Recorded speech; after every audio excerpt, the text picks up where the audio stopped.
This is the Culture Study Podcast, and I'm Anne Helen Peterson.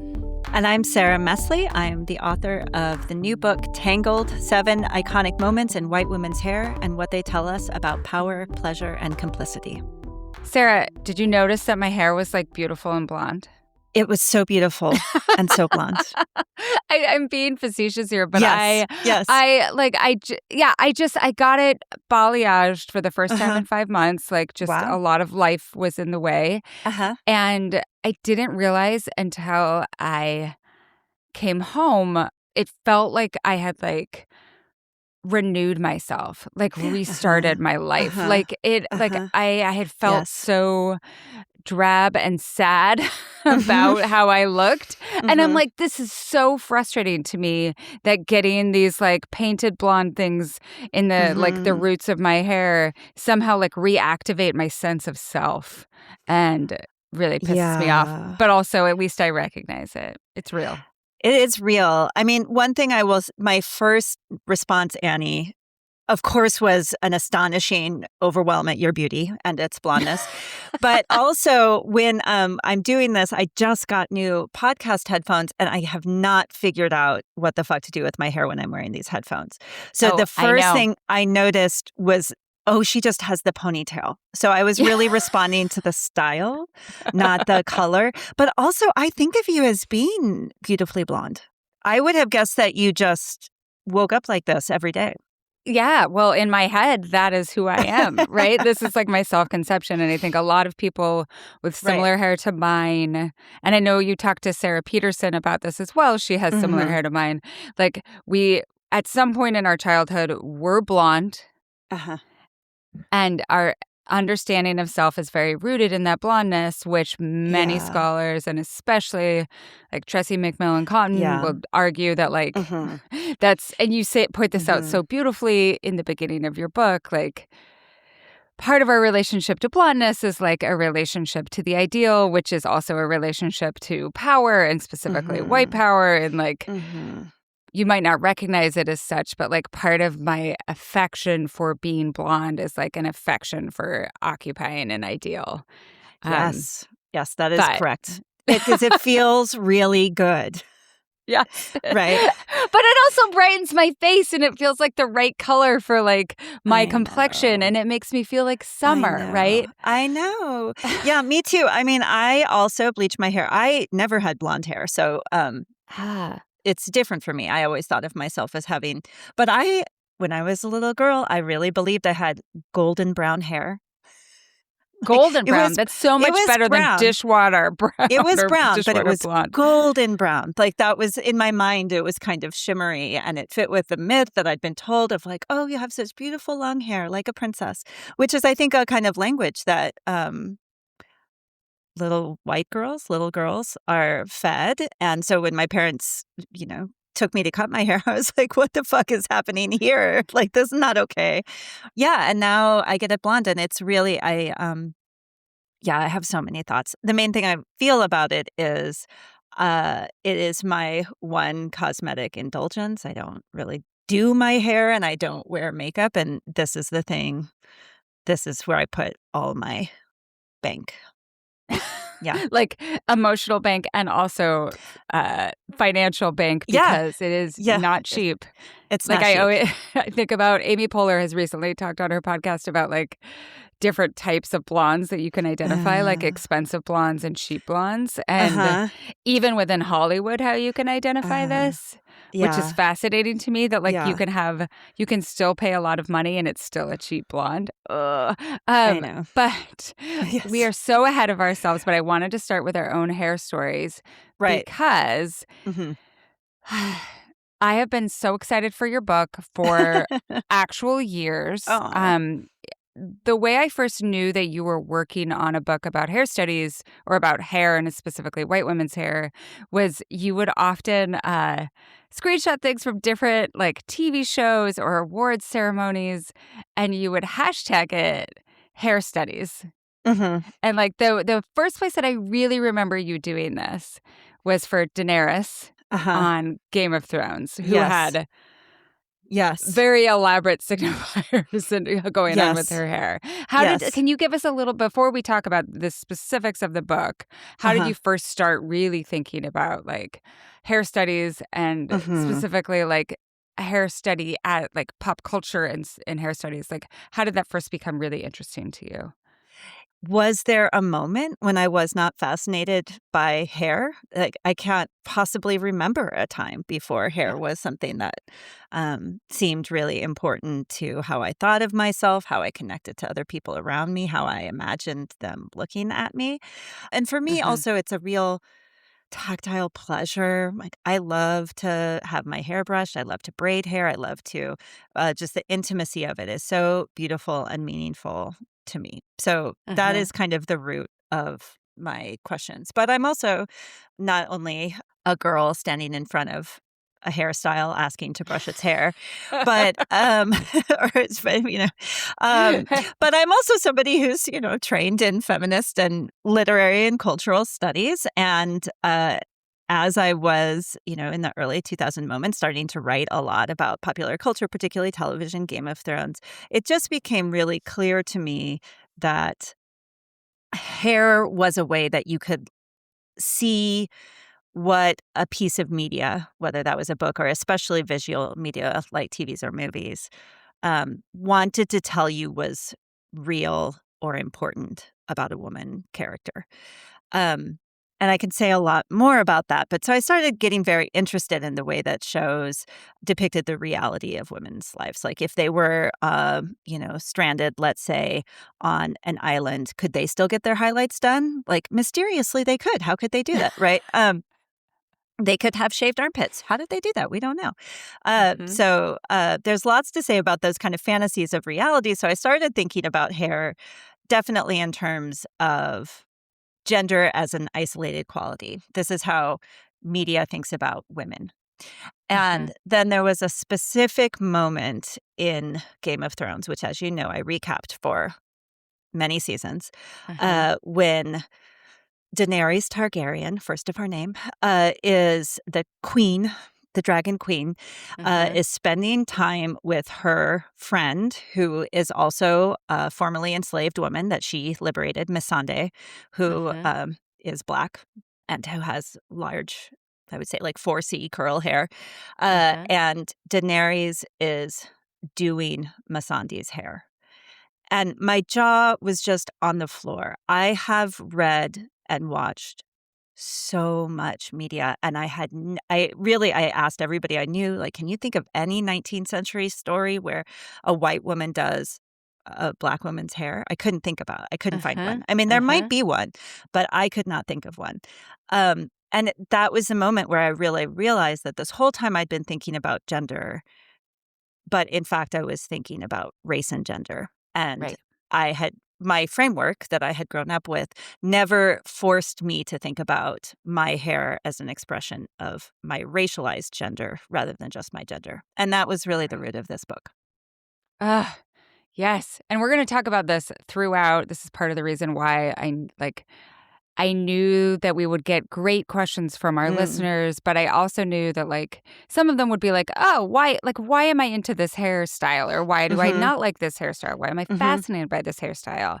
And some of it, I think our surface level appreciation or rejection has to do with sometimes some like unexamined understandings of popularity or like I'm thinking about your reaction which you describe in the book to Jennifer Aniston's Rachel haircut, which Yeah. you're like, "Oh my god, it's so basic," right? But like Yeah. what is the deeper story? And Mhm. each chapter in your book looks at, is it the last 40 years? Is that right? Yeah, it goes between 40-ish the years. election of Reagan and the first election of Trump.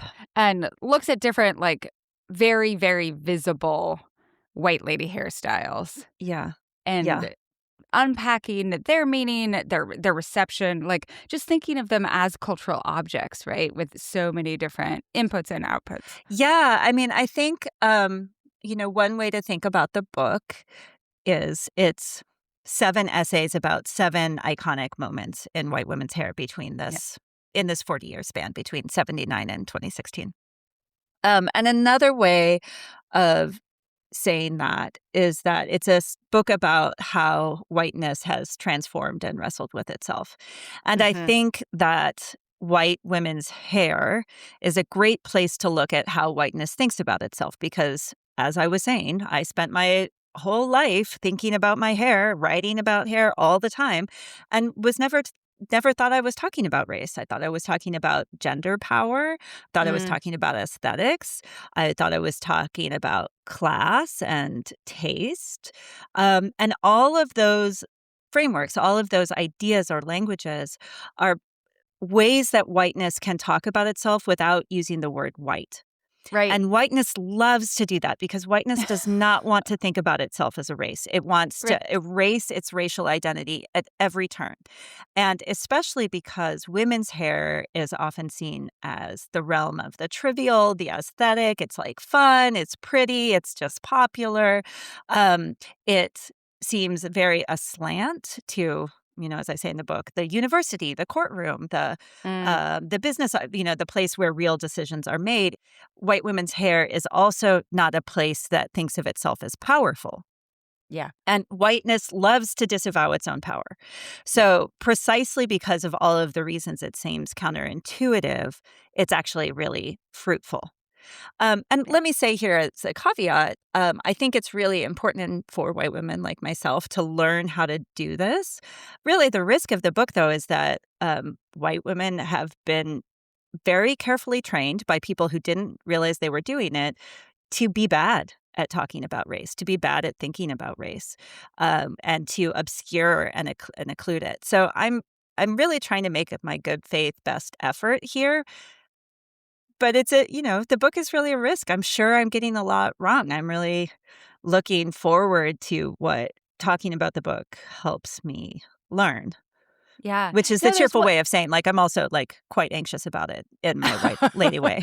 I'm always conscious of, like, the way that talking about whiteness, especially as both of us as white ladies talking about Mhm, whiteness, that it sometimes, like, reproduces this, like, well, mhm. we're always centering whiteness, Yeah. right? And Mhm, I'm conscious of one of the first scholars who made me think of whiteness was Richard Dyer. His book, mhm. White. It's about all cultural artifacts, but he is precious to me as the person who introduced me to star studies. Uh-huh. And Yeah. but he writes too, he's like, there is a risk of, like, this Mhm. being white supremacy studies, right? Of, like, Right. reproducing the importance of whiteness as, like, the object of scholarly concern, but at the same time, if we don't turn the lens on whiteness and understand it as, like, a place of replicating power and value, like, then we're just, like, erasing its power constantly, right? Or disavowing that, like, what's going on with blondness. I'm like, "Oh, I just like how it makes my Right. face look," right? Right. Yeah. Which is kind of As like Tressie Cottom thinness. says, Yeah. I just like what I like" is always a capitalist lie. You know? Totally. Yeah. Totally. No, and I was gonna say that it reminds me too about, how sometimes we talk about thinness, right? That, like, Very I l related. I just Very like related. being in this body, right? Or Right. I like Just a how thin coincidence. feels. I just like it, right? Instead Mhm. of, like, I like Mhm. all of the privileges that Right. accompany it. So Yeah, and that, it is not a coincidence that all 7 of the women who are at the center of this book's chapters, not only do they have hair that became famous, but they are all yep, quite thin. And some yep. of them, the story of their thinness is also a part of their fame. I often joke about I mean, this is something that we could dilate on, and I don't know where we wanna get into, but another thing I will often tag things on social media in addition to hair studies is hair thigh nexus because there's a real correlation between women flaunting their hair, especially white women flaunting their hair and the perfection of their hair and the thinness of their thighs. Mm, And I'm very interested in this. An example that people don't want to brag exactly about their thinness, but they will brag about their hair or they show it off. Uh, yeah. Demi Moore recently was on, I think it was Milan Fashion Week. I could be wrong about the Mhm. specific fashion week, but showed up on the catwalk carrying a dog in a black leather cat suit, looking and she had bobbed her long hair, right? And everyone's like, Demi Moore shows new hairstyle, but that allowed people to put the image over and over and over again, rather than saying Demi Moore is remarkably thin, Yeah. right? Right. Skeletally dangerously thin. So that It people, changes it's that okay to talk conversation. about hair. Right. But is really what is being circulated is the thinness. I have a lot to say about this correlation between bodies, but Paula Pell was just on Good Hang with Amy Poehler, and Amy Mhm. was complimenting Paula on her beautiful hair and was like, you and Tina Fey have some of the most like renowned beautiful hair in our friend group. And Paula said very explicitly that like, because I was fat, I worked really hard on my hair, because if you have beautiful hair and you cherish your hair, it like allows you to deflect Uh-huh. people's attention and actually their eyes away from the rest of your body. And so it Yeah. was her almost like a coping mechanism to be like, Mhm. this makes me into something like not only desirable, but also respectability to have beautiful hair, right? Like if we're Right. thinking about unruliness of the body, like, Uh-huh. but my hair is exquisite is a way Yes. to like recenter attention in that way. It's Yeah, very there's a interesting. great essay, and I will have to send you the name, but by a media studies scholar who talks about hair and fat as being what she calls motile parts of women's bodies, which means that they're always changing. Your hair is always growing, and your body is always metabolizing. So they're constantly in motion. And because they're constantly in motion, that means that they can always be regulated. You never get to the end, right? So they're always source of pleasure and possibility that can get shifted towards anxiety and regulation. Mm.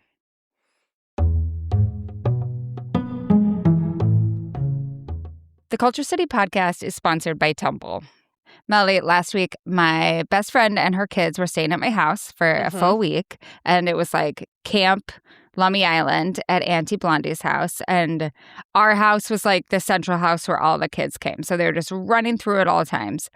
And just, there's like at any given time, 6 to 10 kids under the age of 11. It's a lot of kids. There was some spillage. And there was just, there's just lots of snacks and stuff like that. Mhm. And the thing that's great is that I just didn't have to worry about it because the spillage happened on my tumble rug. And I was like, I'm just going to throw this in the washing Amazing. machine.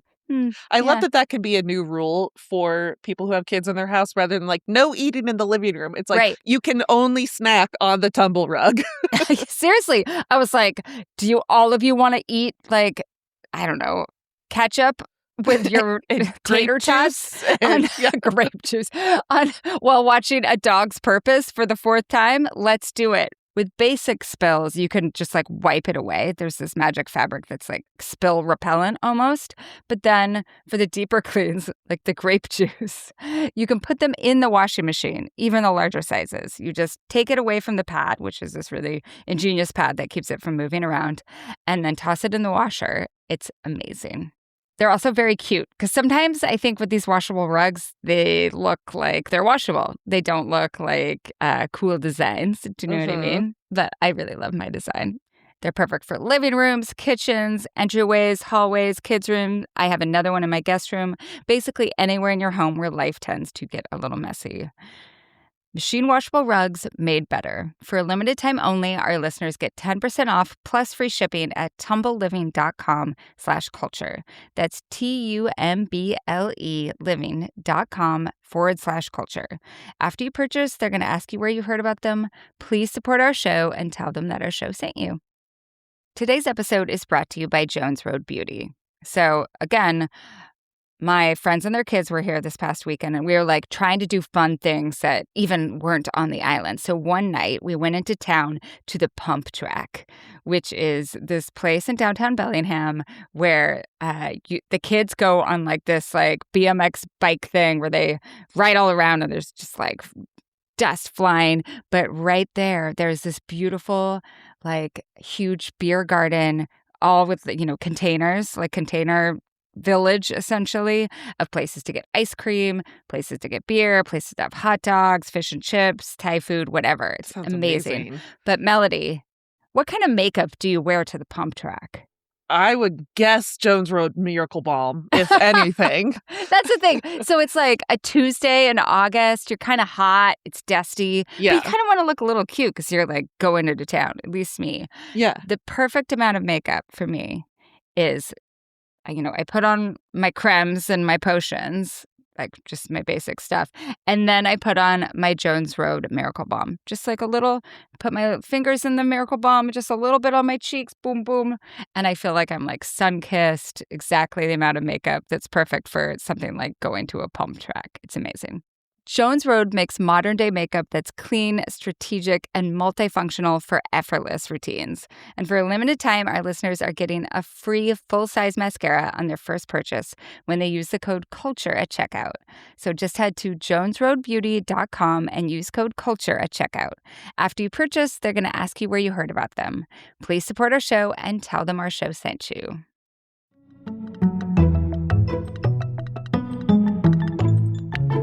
So like I said before, we got so many great questions that are going to allow us to delve into so many different corners of your book and of your work.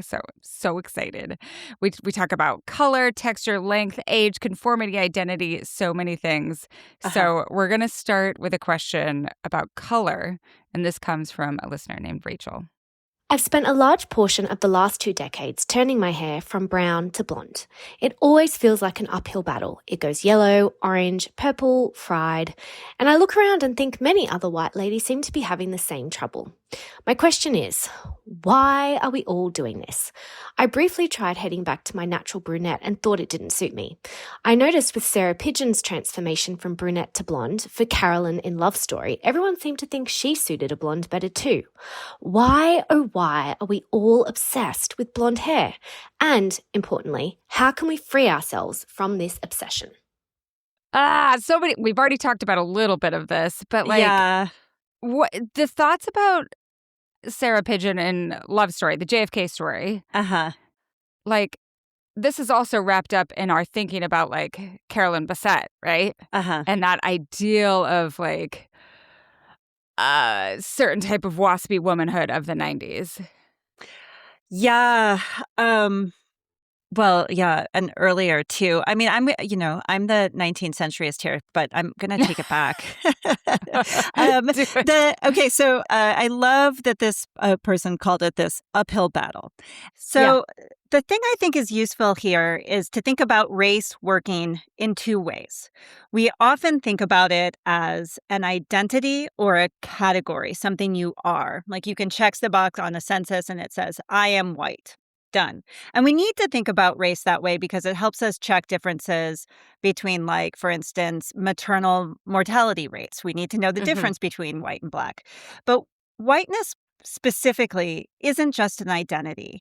It often works, Cheryl Harris would say, like a property, something that you own. In my book, I talk about it like a currency, something that you invest in or something that you accrue. And if you think about race that way and whiteness that way, it helps us understand how our whiteness isn't just something that we are, it's something that we have in relation to other people. And so it's sort of like how rich people aren't just content being rich, they want to get richer. And a white woman like me, I want more of whiteness's privileges, or I want to feel more secure in my whiteness, so I get my balayage done. And that's the kind of thing, this uphill battle that we're chasing. You can never really get there because it's not something that you can ever become. It's a status that you have in relation. That's really, I think, what's at root of this question about why we're many of us. Maintenance, but also accrual, right? Yeah. Interest would be the other thing to say. Not only not letting your savings account drop, but also trying to get more and more and more of it. Yeah. And it's really old. So the epigraph that starts my book is from a poem by Phyllis Wheatley Peters, who some of you may have heard of. She's an astonishing poet of the Revolutionary era who was enslaved. But she has a poem where she talks about freedom of liberty, and she talks about the goddess Freedom. And this is what she says: the goddess Freedom moves divinely fair, olive and laurel bind her golden hair. Right, right there in this enslaved girl's poem is the image of American freedom, blondness, right? And we are, and I mean, I use that we cautiously, but me is really in pursuit of that all the time. Yeah. And I think, too, especially as we age and that particular blondness and the power that like accompanies it becomes more difficult to accrue, right? Yeah. Because like your adherence to other ideals, for women at least, is more difficult. So I think you spend more time, even like uphill battle, right? Like your hair is thinning, your hair is graying, your hair is Right. doing these things that are Right. actually trying to like decrease your power. And so you are fighting even more. Right. Right. Like, Yeah. The thing that I say in the book that there are three things that I think are really interesting about hair, that it's, and the first word is the slipperiest, but that it's natural, that it's expressive, and that it's temporal. So by natural, I mean that it comes out of the inside of you, but we could see it. So it seems like it's this special magical inside part that we could look at. Like, I can't look at your genetic code, I can't look at your brain, I can't look at your soul, I can't look at your intelligence or your heart, but I can look at your hair. yeah. So there's like something that it like signifies something about what's inside you. But unlike most of these other parts of ourself, it is very available to our expressivity. I can, Annie, we were just discussing, you and I both dye our hair blonde to be like, well, is my nature really look like the goddess of freedom? It does, or it doesn't quite, but I know what it should like. So I can express my respect for that sign in what I do to my hair. But then it's also in time, right? It takes a long time to grow out. Or it grows out too fast, or whatever it is. So that special intersection of naturality and expressiveness is really what makes hair this really interesting part of our bodies, because it's a place where we can show we understand what our culture's values are. We can show that we wish we had them, even if we Right. don't. But we can show that we believe in this currency, and that when we do that, culture rewards us in all sorts of ways. I keep thinking of the phrase "do your hair." Yeah. Right? Like you do it. You like you act your hair. If Yeah. you either do it or you don't do it. Like someone who Right. does their hair. And even when I was like it's still a way that we talk about it like within our friend group, or like when I was in high school especially. Like I got to go do my hair. But also Right. that person does their hair, that person doesn't do their hair. Who could Right. quote unquote afford to not do their hair? Yeah. Yeah. I mean, I do get my hair. I get my hair cut and colored really about once a year, sometimes every year. You get your hair done. Like I think get my about hair that phrasing. Yes, I go to Ashley and I get my hair done once, sometimes twice a year, and that's really it. I feel, and that's partly because of my professional sphere as a professor. Somebody once told to me, like, you can work the shoes, but you can't work the hair. If you're putting a lot of time into your hair as a professor, it means you're not really serious. This is so funny because earlier this summer I was doing an interview about like summer camp, and we were talking about the sororities, the Southern SEC sororities, and how like you can't leave the house with you have to leave the house with 2 out of 3 quote unquote done.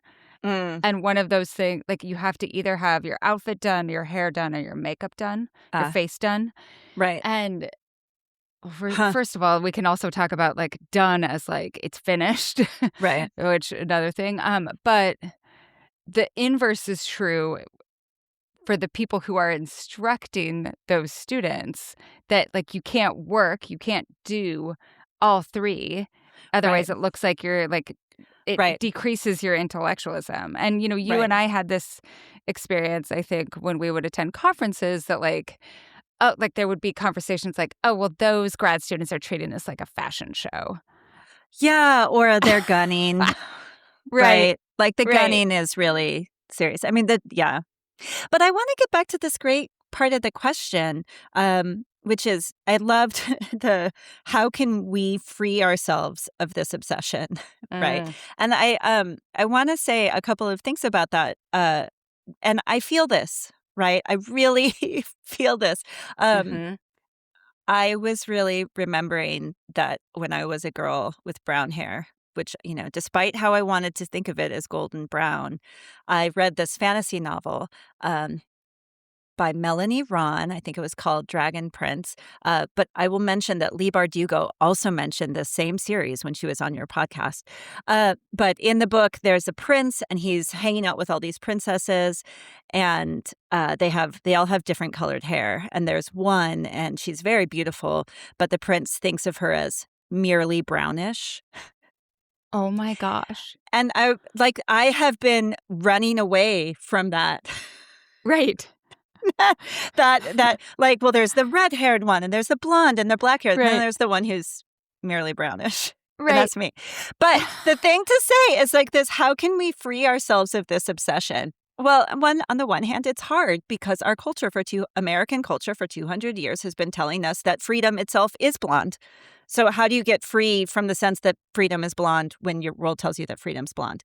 Right. So it's very hard on the one hand. And on the other hand, our desire to have ever more status is not actually oppression. Right. It's not. Yeah. To say, like, I am freed by I need to get free. I mean, yes, that is powerful. Like, I do need to learn how to value myself in other ways outside of this corrupt value system. But I am not oppressed by my proximity to blondness. It is a privilege that I can trade on, right? And I think it's very common for women for white women to think of ourselves as we only register the pressure to be ever more idealized white rather than acknowledge the extreme privilege that bolsters us every moment we pursue No, that. and also the mistaking pressure for oppression. Yes. Right. Right. Mm-hmm. That's a difficult one. I Right. think for Yeah. many people Yeah. who are occupying these spaces to Yeah. recognize, and that I think we should just let sit there.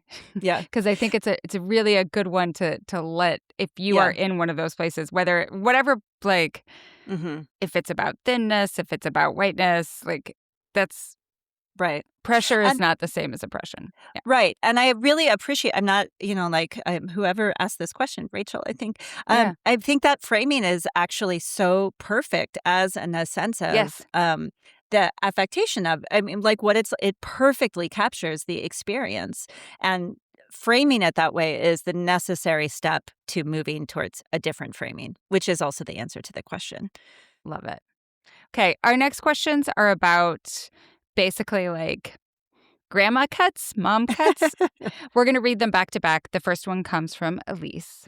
I always thought when I got older, I would suddenly cut my hair short and get it set every so often, like my grandmother and so many of the older women I knew.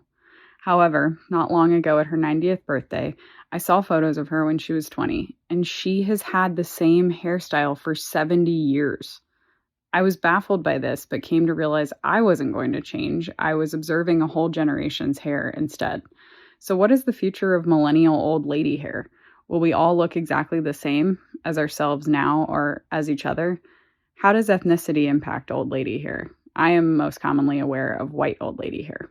And then our next question is related to this, and it comes from Elizabeth. Can we talk about the mom cut? I feel like this was a thing in the early 2000s. I distinctly remember the day my own mom came to pick me up from second grade after the big chop.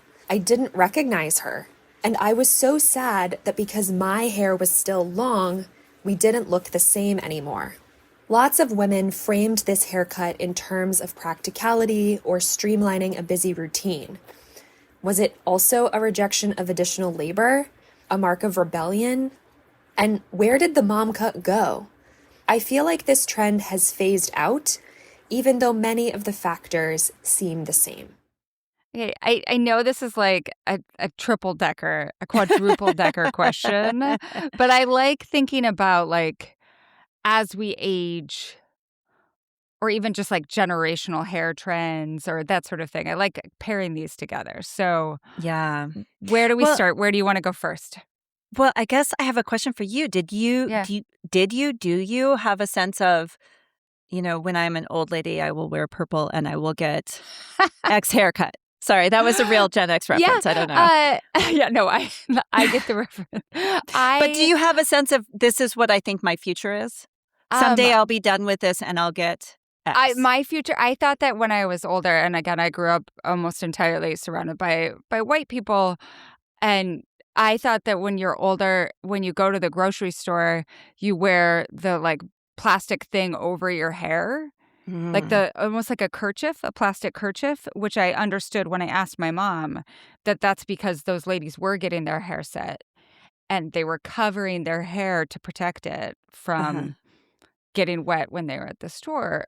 And so I thought again, Fascinating. short hair for sure, and then maybe a little curls. But I do think that mom cut experience is not something that happens as often now because of the things that Elizabeth is pointing out in terms of like millennial hair. Now the expectation is like, oh, well, you should always have hair that looks like an 18-year-old's. Right.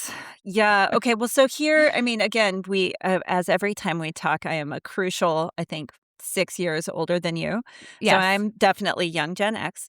Um, and so for my mom, when I was young, had what all my friends referred to as cut and perm. Yeah. So My mom very also tried to get a perm. Yeah. Yeah, Yeah. Yeah. so short and permed. Yeah. And then sometimes curled on top of the perm. And Mm. so that was what I remember from my young childhood. So it was not just mom hair at that moment, but the early 80s were a huge moment of hair cutting. Um, Yes. and I mean, I really talk about this with Mary Lou Retton and Yes. in the book and what it meant for this figure of girlishness to not have a ponytail, but to have this short practical do that looked a lot like Nancy Reagan or something like that. Nancy Hmm. Reagan and my mom and Mary Lou Retton all had similar hair. Now, I will say my mom has, a few years ago, is so great. She was like, I don't want to spend the rest of my life coloring my hair. And Hmm. she stopped dyeing it and she has a great bob and it looks, but just very casual. Hmm. So for me, it's completely goals. Um, it was really only reading this question from Elise made me realize that I have often thought that at some point I'm going to retire. And the fullness of my vision, Annie, is that I'm going to start volunteering full time at a museum and wear like a scarf and a piece of jewelry that's silver with a dent. And I'm going to have a really good bob. Yeah. I always was my future. I always thought like at some point you do get to maturity and you have uh, like not just I've had the same hair since ever. But now I'm like, well, I don't know what's going to make me give up my hair. Think I'm going to go full Patti Smith, like really go crone. That's my goal. I remember asking my mom, like, why don't old people have long hair? And she said, when you get older, your hair gets a lot thinner. And so there's just so much that you can do with it. And then from that point, this is all coming back to me as we're talking. When I was walking down like the pews, I would be like, from, I don't know, going to children's time or something, I could see the tops of the ladies' hair and you could see their scalps. And I was like, where did the hair go? Yeah. Right. And this idea, like, like a fullness of hair, right? This Mm-hmm. aspiration for thick hair. Like, you can't just have Mm-hmm. long hair. It also Mm-hmm. has to have this like Right. voluptuousness, but not too much voluptuous, right? It has to be like a specific type of. Now the Right. ideal is beachy waves. Still, somehow Right. this like the hold of beachy waves on us, I see as you touch your beachy waves. I was But like, you're that's what I'm going for. I'm like kind of pulling it out of the way. Yeah. Beachy but waves. Woke up um like this. and I do think that like it's a holdover from cool girl stuff, right? Mm. Yeah. And I know that Julia Roberts chapter is like hovering over us, but we're going to get to Right. curly hair. So I think Right. this, Yeah. So your body should be thin, yeah, but you should be abundant in particular ways. Like you need to be yes, soft and welcoming, comforting. I'm trying to like think about how all these things fit together. A well thing that endowed. Well, and right, but also like not too much, right? Like Yeah, not falling over. A thing I didn't get to write about in the book, but I was reading a lot about Gibson girl hair and turn of the century ideas of hair.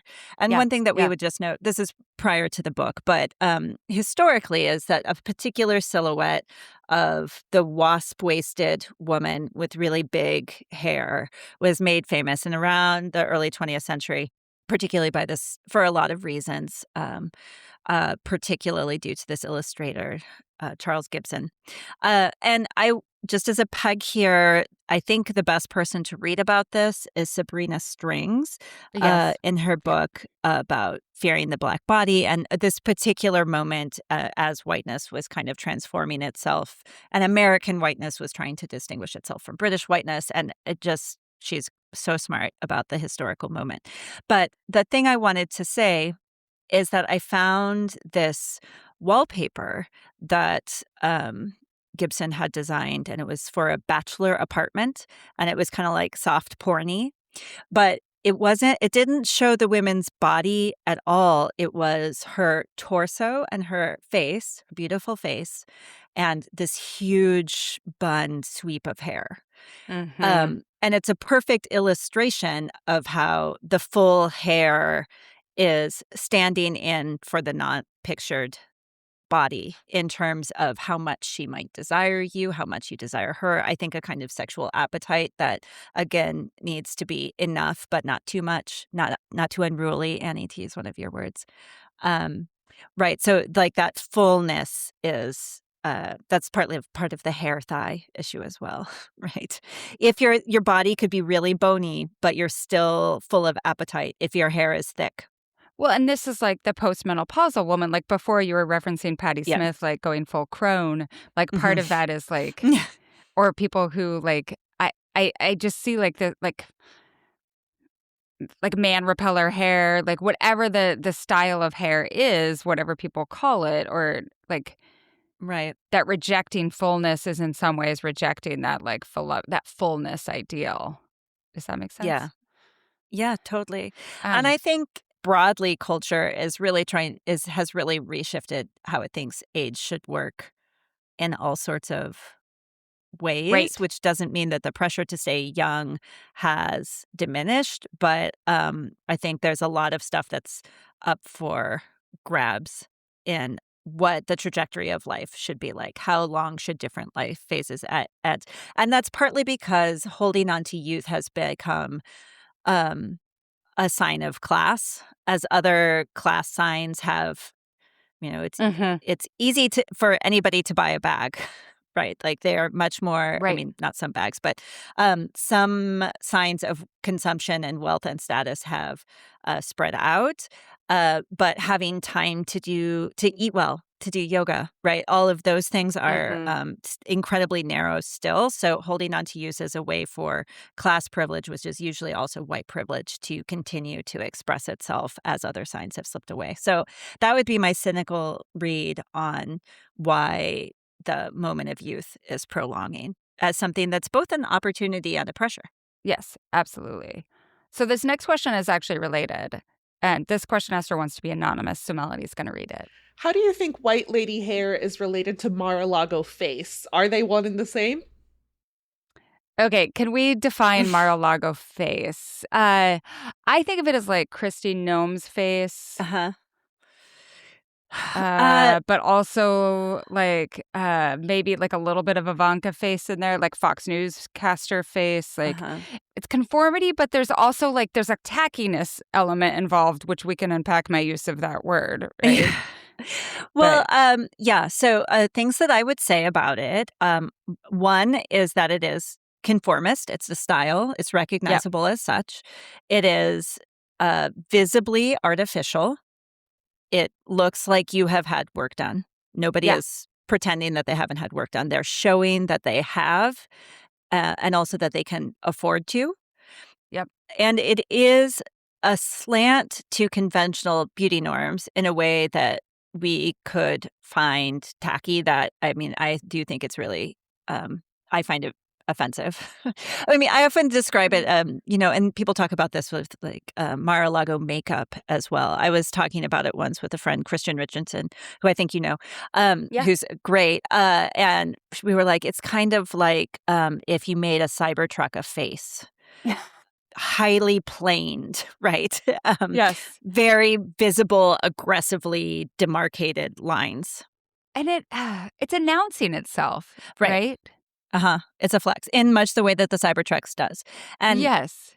and I think in that regard, I mean, this is the face, but the way that it is a flex of resources that works against what most of the rest of culture has trained most of us to consider beautiful is part of it also, because it is I mean, I think this happens on both the right and the left, that by embracing counterintuitive aesthetics, it has a coercive pull. Like, if you want to be attached to the resources that we have, you need to abandon your taste, all ye enter who enter here, and accept this other thing that the rest of the world doesn't see as beautiful, but we do. And if you agree that it is, you can be one of us and maybe have access to our resources. That's such a compelling read on it. I also think of it in some ways as camp, not not low camp. Like they don't Mhm. realize it's camp. You know what I mean? Well, it's certainly artificial. Yeah. And so in that regard, it's camp. But I don't think of camp as being coercive in that Maybe same how do I way. want to say? I feel like it's my sense is like it's so inflated that it looks like drag performance because Uh-huh. the way that it underlines these markers of masculinity or femininity are notched to 12, right? Right. Turn the volume up to 11. Yeah. Yeah. Um, yeah, we wish it were camp. We wish it were we wish it were Spinal Tap, and but it's not. It's not Dolly. Yeah. Okay, but the relationship of White Lady hair to Yeah. Mar-a-Lago face is really interesting, and I want to get to that. Yeah. I want to say two things. One, I said that hair has this natural quality, an expressive quality, and a temporal quality. And the length of the hair that almost always goes with Mar-a-Lago face, both of them combine as expressions of temporal commitment. How committed am I to this administration? To Mm, Trump's hyper loyal, like he wants everybody to be ultimately loyal. How loyal are you? I put it in my face. How loyal are you? I've been growing it in my hair this whole time. Look how long it is, right? Even yeah. though it's fake, right? It's a sign of a long-term commitment. Yeah. And Even though it's extensions, right? Yeah. even though it's extensions, right? So I had all this money and I got the really good extension. No matter, even if it's not your time, it is expression of a commitment of time and resources, right? And it's Yeah. as such is a sign of loyalty to an administration for which that is maybe the most prized value. Um, but the other thing that I think is really interesting about this, when I talk about how hair is a sign of nature that allows us, it's not just what our nature is, but it also allows us to express what we would like our nature to be, right? Mm. When you look at me, you can see, okay, well, her hair is brown, but she thinks blonde is beautiful. So she is showing, but she's a little ambivalent about it, but she shows that Yeah. she gets that blonde is beautiful, right? And that's Yeah. true, right? Like I'm showing my hair because I can bleach it. It's available to these permanent transformations that makes it a really important site of cultural discipline. And it has been Yeah. uniquely that for, let's say, all of human history until I'm not quite sure the exact date, but till whenever Botox, maybe, let's say. Yeah. Right now, I think it would, you know, it cost me, including tip, about $500 to go Mhm. get my hair done. My hair's long. And I think that would be about what it would cost to get filler. So I did run the math on this. I've never done any face stuff like that. But hair used to be uniquely available to transformation. And in fact, we were pressured to transform it, but kind of judged, like doing plastic surgery, other bodily things. They were really expensive. They were not very well controlled, and they were not available to most people. But now there's a huge number of cosmetic surgeries that are available and that not only are not judged but expected, at least in some communities. I mean, that's what I learned from my students. So I think that we're actually at a end of one way that hair has meant. I don't think it's unique compared to the rest of the body in the way that it used to be. And that doesn't mean that hair is not important in the way that it was. It's just not unique in the way it was. And in fact, we need to understand how hair worked, because now increasing parts of the body work that way. This also just allows us to think of like Mar-a-Lago hair as in concert with Mar-a-Lago face. Yes. Like, they have to Yes. be in Yes. conversation with one another.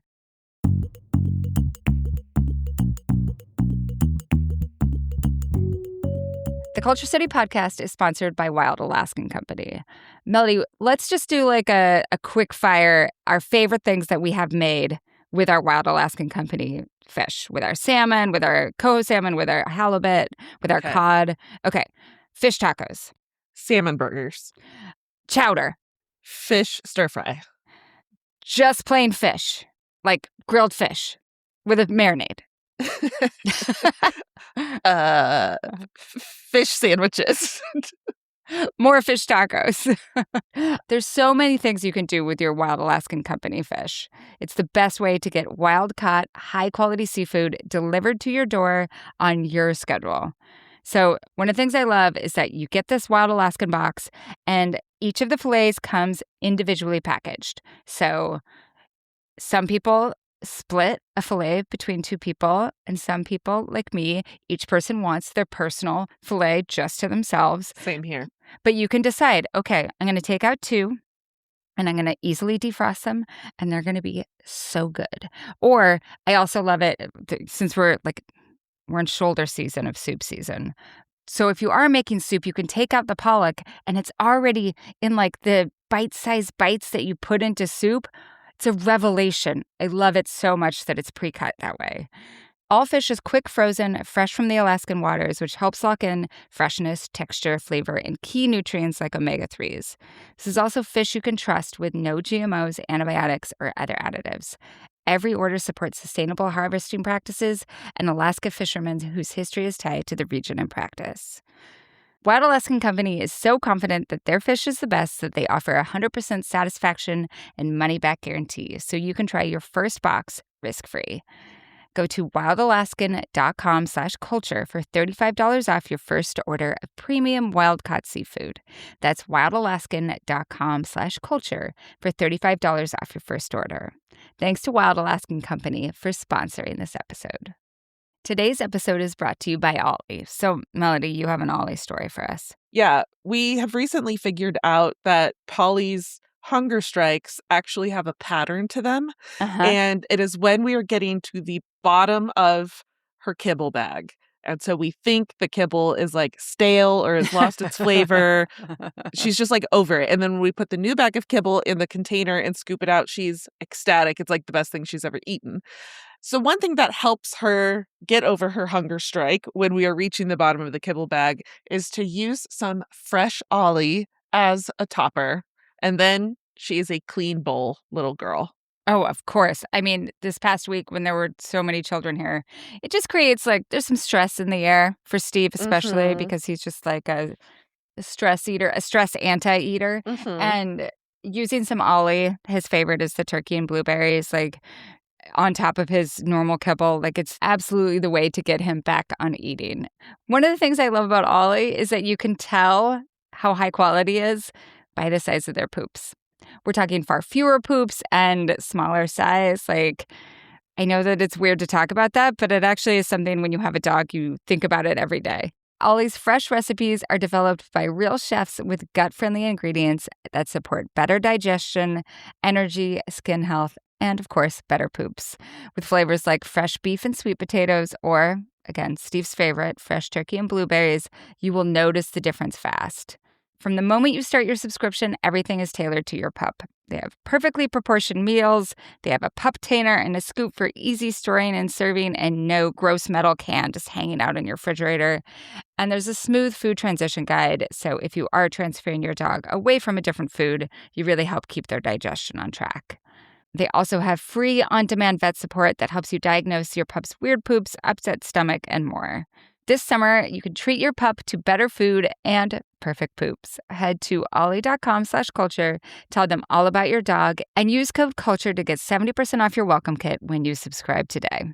It's super easy and risk-free with their obsession guarantee. That's OLLIE.com/culture and enter code CULTURE to get 70% off your first box. Ollie, feed the obsession.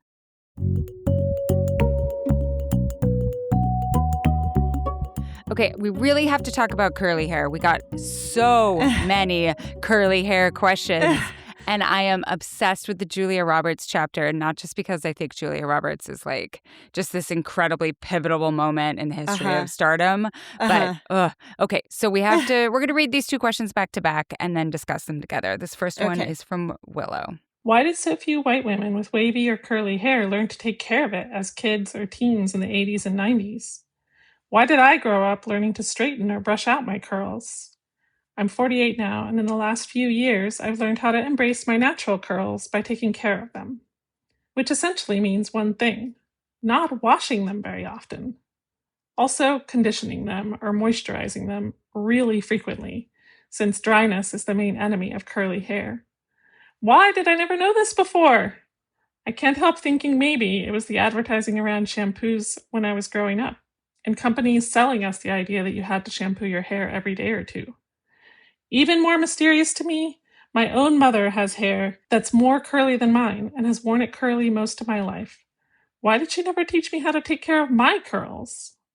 And then the second question is from Zoe.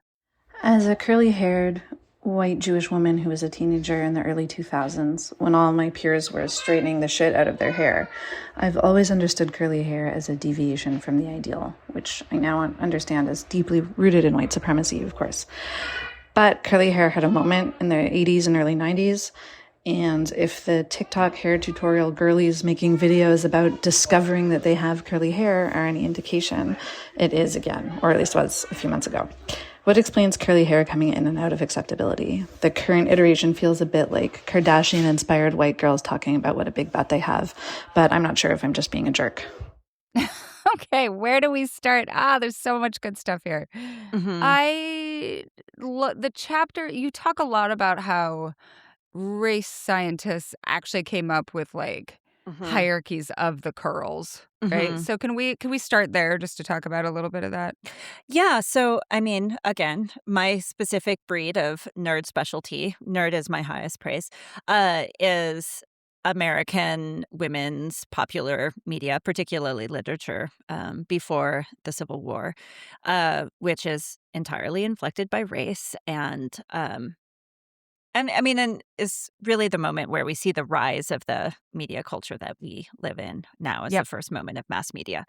And also a moment of really intense preoccupation by science with trying to rationalize, let's say, a belief in racial hierarchy, sometimes by being fully polygenic, by which many, many people thought that actually the Black race and the white race were like had no common origin. They're just like a completely different quality of people with different mental capacities, different emotional illnesses, different physical realities.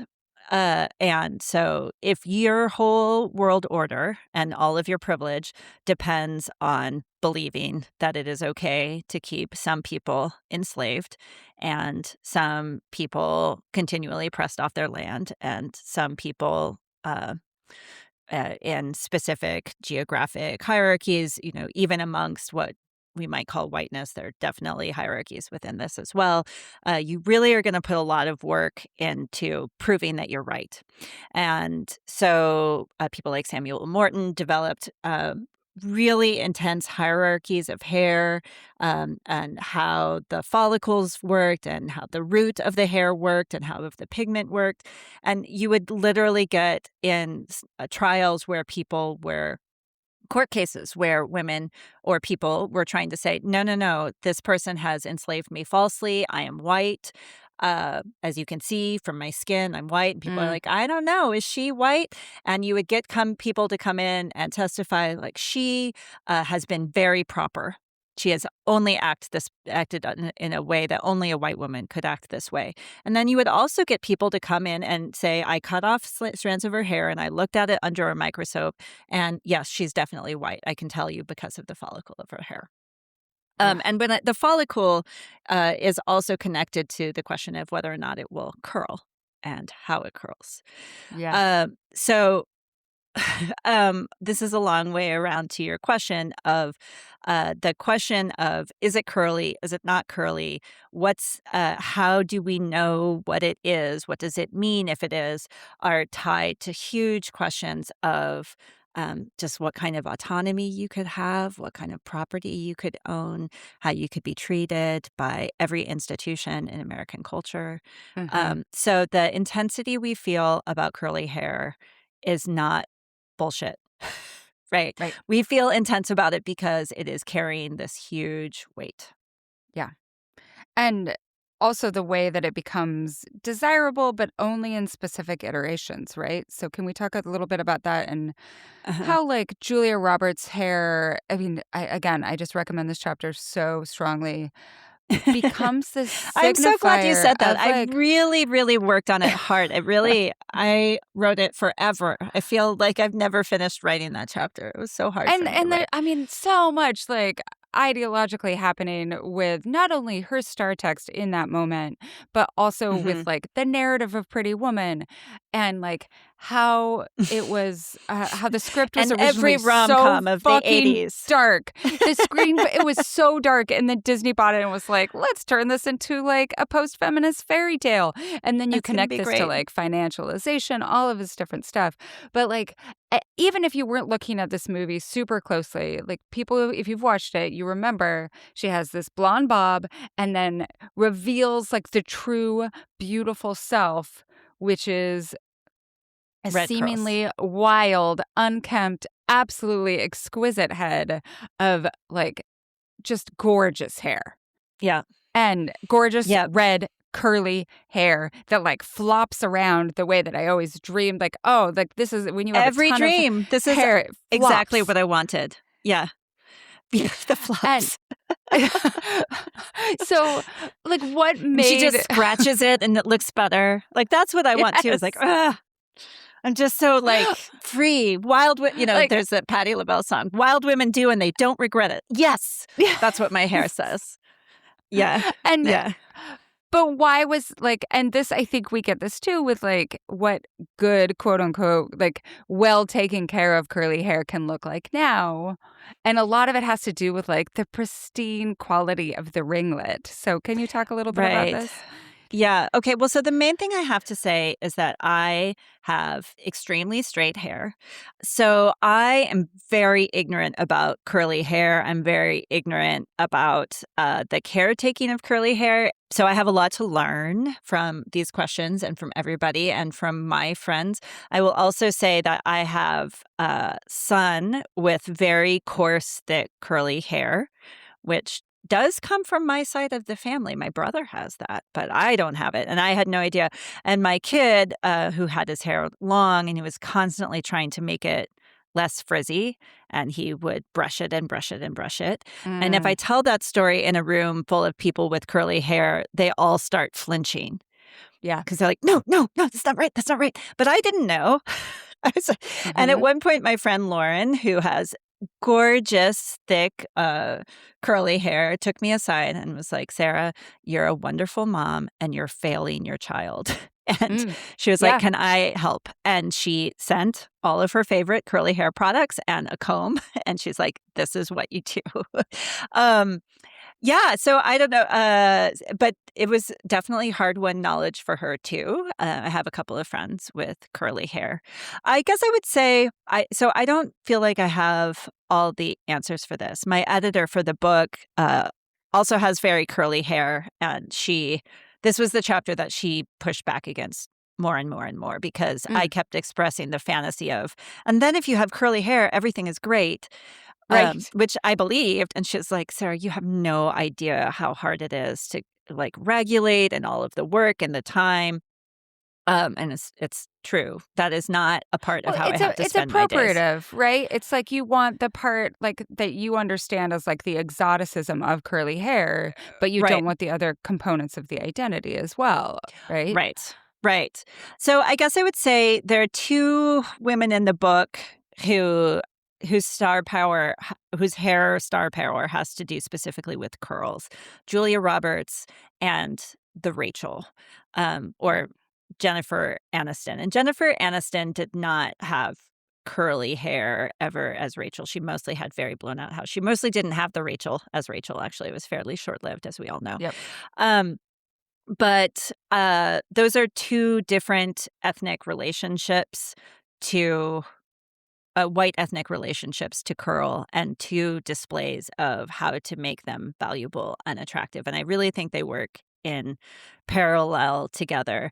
So on the one hand, I think it's really important to consider the way that Julia Roberts' star power had to do in both life and in that movie by the fact that she is Southern. And the character and the actress both come from Georgia. She presents herself as a character as being very, like her brother steals cars. She doesn't have much money. That was a big part of her star identity before that, except for Steel Magnolias, where she was rich, but also Southern. So there's a way that she, by virtue of her Southernness, stands in for, we see whiteness as something that has hierarchies within it in the way that she inhabits her whiteness. The movie racializes her in all sorts of ways, but which I don't mean it makes her seem another race besides white, but it calls attention to her to whiteness as a kind of racial identity that the narrative of the movie is about her learning how to perform and romanticizing in a whole series of ways. Right. Whiteness as particularly as Cheryl Harris would say, a property of eliteness that is both attractive and scorned in all sorts of media. And that's what that movie is about. It's about her learning how to be that version of herself with a little, just enough more self-respect so that the rich white man can come and find her, be this perfect nexus of being drawn and also, into his backed version of himself. Have her hair in a perfect updo, like under the hat in the the scene where she's wearing the brown and white dress, which is always sticks in my head. So like respectable, but then like in the sheets, her beautiful hair comes out. It's very like virgin whore in some ways, right? Like this like expression of like of a wild sexuality, which is also her hair. And as you're pointing out with her star image, like the quote that always sticks with me so she had Pretty Woman, she had a series of flops after that. And her real like welcome back into like big time stardom, like was her doing the press tour for my best friend's wedding. And she said, my hair is like big and curly, like you like it. Like she's speaking to her fans, like, please go see this movie. And I just I was like, oh my gosh, someone who is so aware of her power as like her star power, the center of her star power as her hair looking this specific way. Right. Yeah. I mean, right in the summer, Pretty Woman came out in March of 1990. As I say in the book, it's the same month that Gender Trouble, Judith Butler's book, was released. But I know it's wild. But that summer, in the height of Julia Roberts' ecstasy. She was on the cover of Rolling Stone, and she had cut her hair short. And she talks about it in the Rolling Stone profile. And she tells the reporter that she wanted to cut it off. It was damaged from a lot of dye jobs.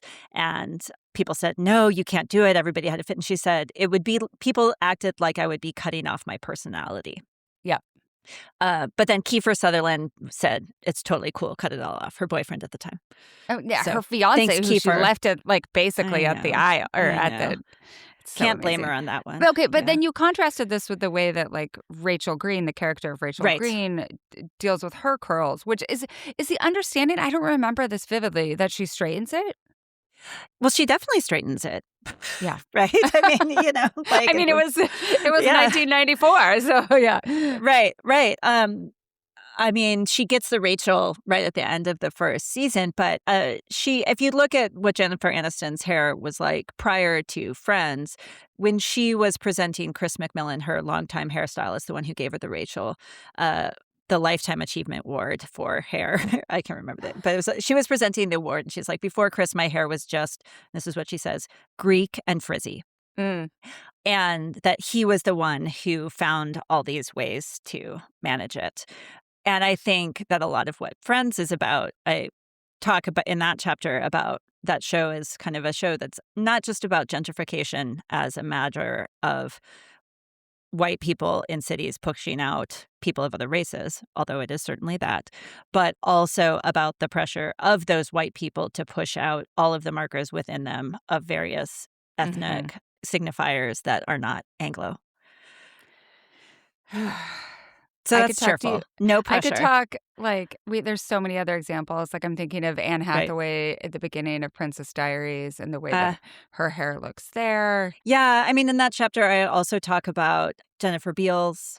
So, I mean, and I use Flashdance on purpose. I think that's a really important. The original version of this chapter was really going to be just about Jennifer Beals and Julia Roberts as these two, like, sex workers, various sex workers who get swept up in these things. And that way, I mean, there's so many similarities between those movies and the ways that they are both drawing on what I, as a 19th centuryist, would think about this racial passing tropes and an ideal of delicacy that racially indeterminate women, they are vulnerable because of the way they are racially marked, but they still have these desirable white qualities. So they're really in this switch place that, I mean, I think is an incredibly hard burden to bear for women who inhabit that position for all the reasons that we're talking about. And it's not something that I have to navigate. So I guess I want to mark it as really powerful and very persistent. Right up, like we were in the moment when Flashdance was coming out. That was also the moment when there was this huge upsurge in Civil War retellings like North and South, The Blue and the Gray. Right.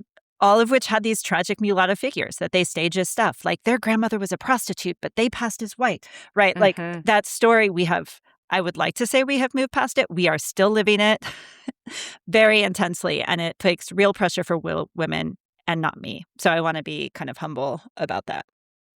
I want to take a total right turn, and I know this episode is long, but like we still have like 17 other questions. We're only going to get to one more, but it felt very important to get to this. So this question comes from Marie, whose pronouns are they, them.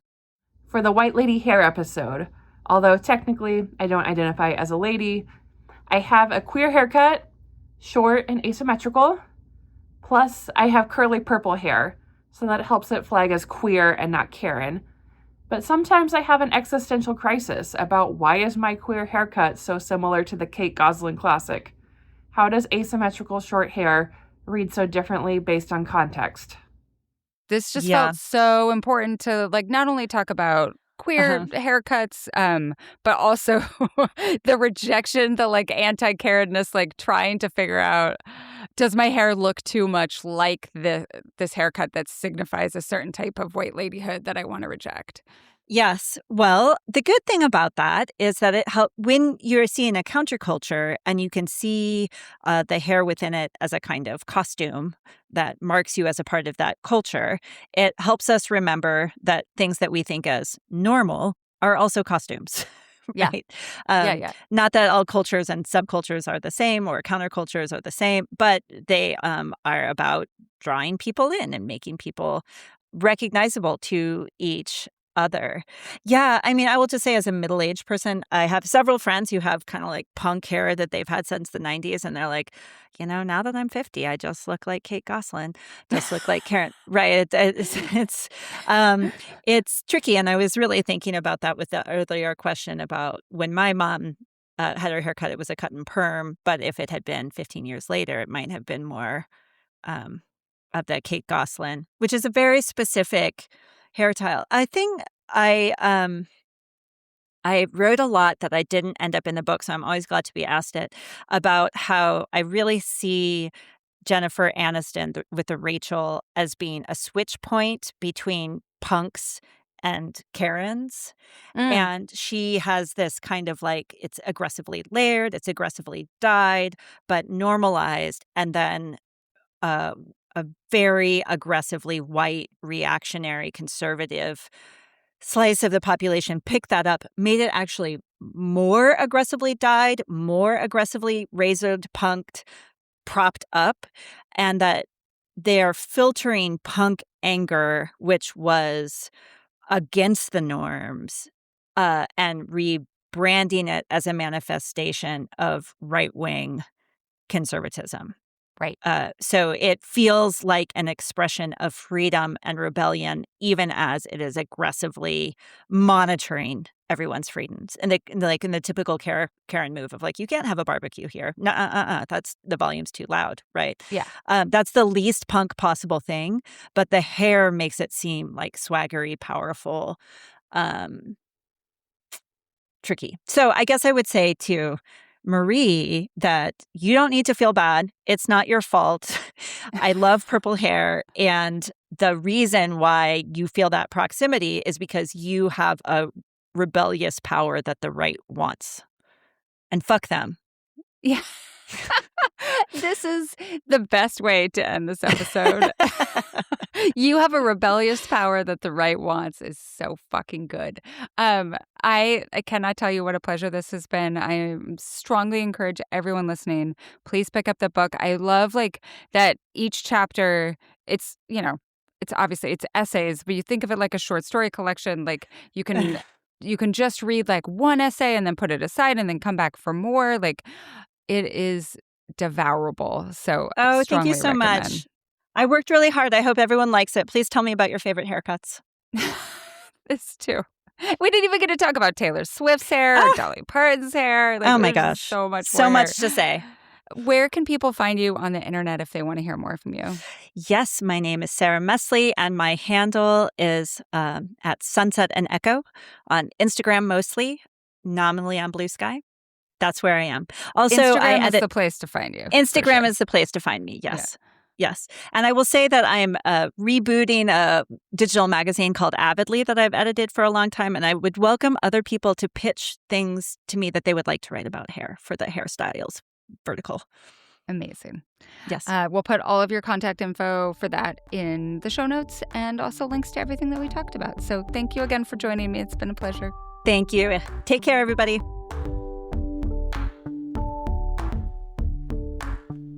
Thanks for listening to the Culture Study Podcast. Today, paid subscribers got a bonus conversation in between Melody and me about everything that we love about Dolly Parton. We just got the news about her death, and we wanted to just talk a little bit about it. So if you want to support the show and be sure to always get that bonus content, head to patreon.com/culturestudy. It's $5 a month or $50 a year, and you'll get ad-free episodes, an exclusive advice time segment, and weekly discussion threads for each episode.